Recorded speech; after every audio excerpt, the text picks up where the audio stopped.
Le 24 avril a marqué le premier anniversaire de l'invasion de l'Ukraine par les troupes russes.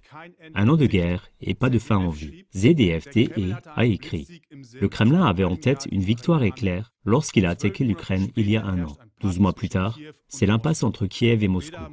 Ni Moscou, ni Kiev ne sont prêts à négocier sur la base de statu quo. Une guerre éclair était donc soi-disant prévue et la guerre dure maintenant depuis plus de un an. De plus en plus de personnes en Europe, mais aussi en Ukraine même, se posent la question. La Russie est-elle vraiment incapable de remporter une victoire militaire? En effet, si on compare les forces militaires de la Russie et de l'Ukraine en 2022, l'armée russe devrait être de loin supérieure. Cette guerre a-t-elle finalement d'autres objectifs que ceux communiqués en premier lieu par Moscou? Le fait qu'aucune fin ne soit en vue pourrait-il être un calcul? Cette émission tente de trouver des réponses possibles à ces questions. Tout d'abord, nous devons nous pencher sur les motivations et les intentions que Moscou a affichées pour la guerre.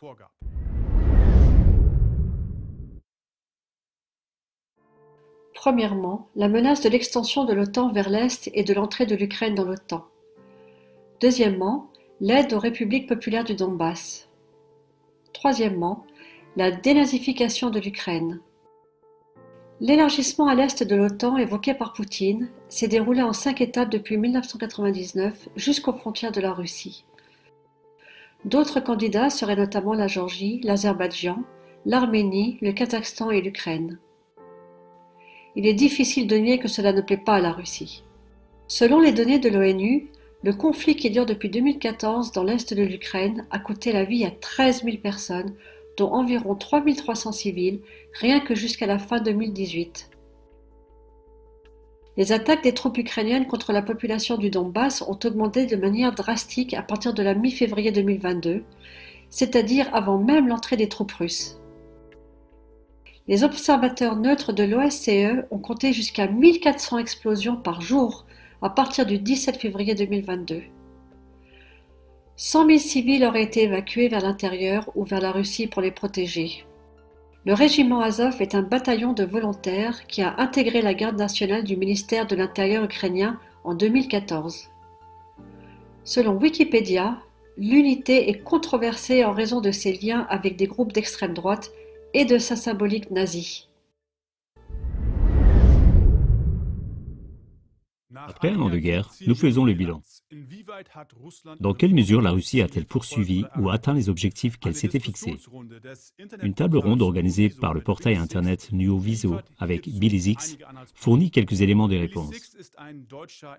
Billy est un journaliste d'investigation allemand connu pour ses reportages dangereux sur les différents points chauds du monde. Billy a passé plusieurs semaines à Kharkov en 2022. Il répond ainsi à la question de savoir ce que veulent vraiment les gens dans l'est de l'Ukraine s'ils souhaitent l'aide de la Russie. Il faut faire une distinction entre les villes, les régions et les campagnes pour savoir si les habitants de l'est de l'Ukraine sont majoritairement pro-russes ou pro-ukrainiens. Lors de sa dernière visite en Ukraine en 2014, un tiers était pro-russe et 2 tiers voulaient rester passifs en dehors du conflit. Aujourd'hui, environ un tiers est toujours pro-russe, mais un tiers est aussi clairement pro-ukrainien. Parmi la population principalement russophone, la vision a changé au cours des 10 derniers mois. Citation de la population. Poutine n'est pas venu avec des cadeaux, mais avec des bombes. Le Donbass a désormais été complètement dévasté, à tel point que lui, Billy Six, ne voit plus du tout d'avenir. C'est ce que confirment les rapports des lettres que KlaTV a reçues d'Ukraine. Les gens n'y ont en aucun cas reçu de l'aide. Bien au contraire, l'invasion des troupes russes les met encore plus en danger qu'auparavant. Ils sont privés de l'essentiel pour vivre. Par exemple, ils ne reçoivent de l'eau que 2 fois par semaine pendant quelques heures. La plupart des jeunes et des familles ont donc quitté cette région agitée. De plus, selon Billy Six, Poutine n'a pas non plus mis fin à la guerre lorsqu'il en avait encore la possibilité, à savoir le 9 mai 2022, alors que la Russie venait de s'emparer de Mariupol. Le corridor terrestre entre la Russie et la Crimée était ainsi garanti, afin d'approvisionner la Crimée en eau et en électricité. Les voies ferrées et les routes étaient également sous contrôle russe. Poutine aurait pu mettre fin à la guerre à l'époque, retirer les troupes de la région de Kharkov, construire une ligne de défense et n'agir que de manière défensive. Il aurait eu l'occasion de mettre les Ukrainiens en porte-à-faux vis-à-vis de l'opinion publique mondiale. Au lieu de cela, Poutine aurait dit dans son discours du 9 mai « Nous devons continuer à dénazifier, et nous sommes en guerre, et cela durera encore longtemps. » En ce qui concerne cette prétendue dénazification, CLA TV a reçu d'autres incohérences de la part des témoins ukrainiens. Selon le rapport ukrainien, des nationalistes du régiment militant Azov étaient encerclés à Mariupol. Ils ont été capturés par les troupes russes, mais ce sont justement ces prisonniers qui ont été échangés peu de temps après contre des prisonniers russes et ramenés en Ukraine avec les honneurs via les Émirats arabes.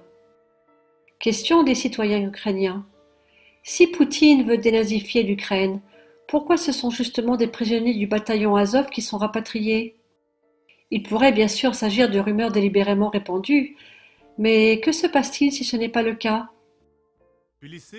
Billy Six rapporte en outre qu'il a clairement perçu d'autres nationalistes en Ukraine comme des opposants à un agenda mondialiste. Ils sont contre la migration, contre l'adhésion de l'UE et à l'OTAN, contre les vaccins, et ne veulent rien à avoir à faire avec les communismes. Et ce seraient justement ces derniers qui seraient la cible principale de la guerre menée par les Russes. En raison de toutes ces incohérences, voici un bref bilan intermédiaire. La population de l'Est n'a reçu aucune aide. En raison de la situation désastreuse, la plupart des gens ont dû quitter leur foyer. Les personnes âgées qui sont restées vivent dans des conditions catastrophiques, sans infrastructures fonctionnelles.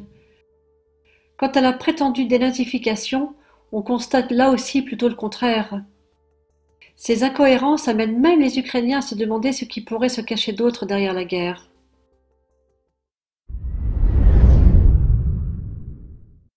Le journaliste indépendant allemand Aaron Morhoff, qui a également participé à la table ronde avec Billy Six, a exprimé l'idée suivante. Il existe une théorie selon laquelle de tels conflits comme la guerre en Ukraine ne devraient plus du tout s'envenimer.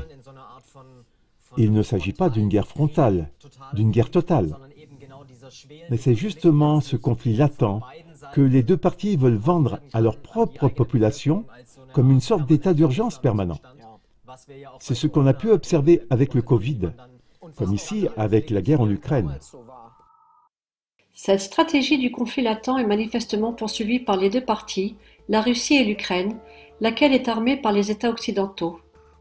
Derrière cette stratégie se cacheraient des objectifs à long terme, comme un agenda mondialiste ou un nouvel ordre mondial. Ryan Meiters, un écrivain sud-africain dont les travaux ont été repris par plusieurs médias libres, définit l'agenda mondialiste comme suit. Une partie de l'agenda mondialiste consiste à détruire l'économie actuelle afin de permettre l'introduction d'un nouveau système économique appelé Great Reset.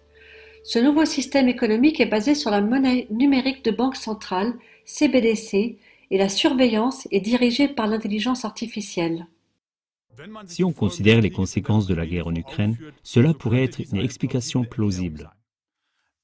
Cette guerre sans fin visible contribue surtout à déstabiliser l'économie mondiale. Le prix du gaz s'envole et les marchés financiers s'affolent. Billy Six ne voit ni Poutine ni le gouvernement ukrainien comme des adversaires d'un agenda mondialiste. Bien au contraire.